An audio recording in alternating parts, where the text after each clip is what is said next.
Howdy, Jacob here. Today we're going to do a more in-depth analysis on Inmode. So I've reviewed some quarterly reports, 10Qs of the company, and have picked through some notes that I want to go over. But first, I want to go over some of the financials, just remind ourselves about the company.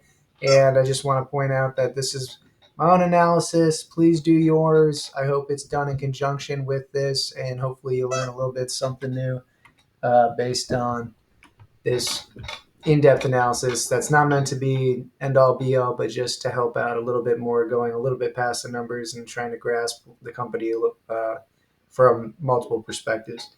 So we see that the company does have quite a bit of growth. We see that it has been slowing down, however. Their margins are very impressive, over 80% on the gross margin side and averaging about 40% on the operating margin side. Huge return on invested capital with return on equity similar to ROIC based on them not having a lot of debt, which we can also see here with a 1.7 billion market cap and just 994 enterprise value. Balance sheet shows 144 million cash on hand, 597 million in short-term investments, so very liquid assets, with just 76 total liabilities, no short-term, no long-term debt, no concern.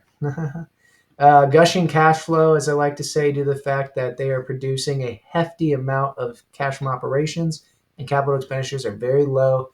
Definitely a good company that's reinvesting quite a bit of money back in themselves, which you can see through right here on their cash flow statement, right here, 159 million, 108 million, 135 million. So they have been increasing their cash on their balance sheet a little bit, but they've also been reinvesting quite a bit, which you can see right here through their short-term investments. So let's go over some of the notes that I brought out from the quarterly report. So they are a minimally and non-invasive surgery products used in plastic surgery, dermatology, gynecology, and ophthalmology. They basically are trying to make it so they make products that do not have to dig to do surgeries and stuff. That's non-invasive or minimally invasive, where you're not totally cutting things open to um, improve or something. And that's why we see that they're in the plastic surgery, dermatology, gynecology, all that type of ologies, science of. They operate in Israel, but they do produce quite a bit of money in the U.S., which I believe I have stated out later. Their most recent press release is from 3/10/2022. So I found that a little bit weird. It wasn't on their website. I had to look up on Google and I was able to find it. But I found it weird that there were investor relations on their website, didn't have it. So not good, not bad, just something weird I wanted to point out. Based on the words of CFO and guidance, the most important metrics are revenue, non-GAAP gross margin, income, and earnings per diluted share. That's based on them saying that a lot of companies will use the metrics that they think are important in their forecasts, and then also when they're speaking to shareholders, they also bring up those metrics along with the most important metrics. And so this is just stating that they didn't say free cash flow anywhere, which I'll survive. But I do love when they say I care about free cash flow, and that's my biggest focus. But these are still great metrics to focus on, and are still absolutely important for the business.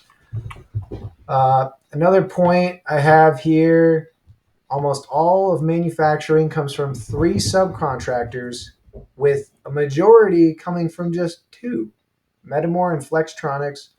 I wasn't able to get any information on Metamore, but I did see that Flextronics has positive earnings and free cash flow with a fairly safe balance sheet. Long-term debt of 3.4 billion with 2.8 billion in cash, producing 489 million in free cash flow, 753 million in net income of the last 12 months. So, based on what I was looking for is that I want to make sure that these subcontractors are not going to be going under anytime soon that I know of, because this is one of the 3 that they have. So if one subcontractor were to go under, it'd probably be very difficult to find another one in a timely fashion, which would very much hinder their revenue and likely cause a bunch of delays inventory problems, even though it's through these subcontractors. It would just absolutely cause problems. And so I want to make sure that the things that you can control, which are to have your subcontractors be good, solid base companies. At least one of them is. And again, I wasn't able to find information on Metamore because it wasn't a publicly traded company. But for Flextronics, we are comfortable with that balance sheet. They're not going under anytime soon. They do produce positive earnings and free cash flow, so I'm not concerned with that contractor. But to still only have three subcontractors is a bit concerning, and something that I think that anyone who's investing in them should put into their margin of safety. Should put in a little bit more margin of safety to the fact that there's only three. It'd be the same if it was a customer-based company and they only had two customers providing 50% of their revenue. One of those customers leave, that's a huge dent. I want to put that in my margin of safety to make sure that if it were to happen, I'm not getting hit with negative returns, or at least I have a cushion of returns based on me putting extra margin of safety for my buy price. Capital expenditures are around 1 million, and they expect to be around that in 2024 as well, consisting of the purchase of molds for manufacturing. So this company's capital expenditures, like we saw in their cash flow statement, is nothing. They just produce cash from operations like crazy, and that's very great to see that they, third party out their business, so that's not inventory heavy and everything, and that shows from their free cash flow being as grand as it is. Expected growth in the U.S. is almost entirely from direct sales, with growth internationally to be entirely done through a network of distributors. So this is just saying that a lot of their growth comes from having salesmen sell the products, kind of like what I think of for Boston Scientific. I have a bunch of, or I don't have a bunch, but I have a couple of friends who work at Boston Scientific, and they basically go to these hospitals trying to sell their products. I think it's similar to Inmode. They go to maybe outpatient facilities or whoever does plastic surgery, dermatology, to sell the products to non-invasive surgeons and such, doctors, and then internationally just through a network of distributors. So just pointed that out. They own 10 issued U.S. patents, 1 issued Korean patent, 7 patents pending in U.S., 1 in Europe. Issued patents expire between 2027 and 2038, with patents relating to radio frequency-based technology. So that's important, similar to how pharmaceutical companies, drugs are patents are important, because once those patents are up, then a lot of other companies can jump in and take reign on some of that earnings and profit. Whereas right now, through at least 2027, 2038, depending on the product that they're patented,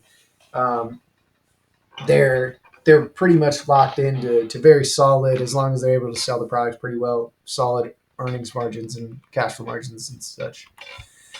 So 8% revenue year over year, 20% for sales and marketing expense, 8% increase in R&D expense, with revenues in the U.S. increasing 3%, internationally increasing 18%, with U.S. making up 63% of revenue and international making up 37%. So a lot of numbers what I just threw, but basically international is only 37% right now of revenue, with U.S. making 63%. U.S. revenue is the larger portion of revenue, but they're growing smaller, just 3%. Internationally is just 37% right now of revenue, but they grew 18% year over year. So heavy growth on the international side, which makes sense. There's a lot of opportunities, a lot of money outside the U.S. that can still be flooded in. So pretty solid growth on the earnings on the revenue side there. CEO and chairman of the board are co-founders, so that's or is a co-founder, so that's great. But he's also 71, so likely to retire soon, I would presume. I mean, we had Charlie Munger work till he was almost 3 digits, but and then Dr. Michael Kringle, also co-founder of the company, is age 57 and serves as the chief technology officer since inception. I point that out because their total insider ownership of their executives is 6.4%. I prefer it to be 10 for smaller companies, and Inmode is a 1.7 billion, so not that small, but 6.4% is very solid, and they do have 2 co-founders, so they know what they're doing. They're going to do what's best for the business, hopefully. But I did want to point out they did not repurchase any shares in 2023. So no share repurchases there. So with my new assumptions here, I've just downed revenue or the margins a little bit. And then based on their subcontractors just having 2, I increased their discount rate slightly. But honestly, I could see this being a great company to buy. With my analysis, please do your own analysis, come up to your own figures, and I hope you enjoyed the somewhat in-depth analysis. Thank you. Have a great rest of your day.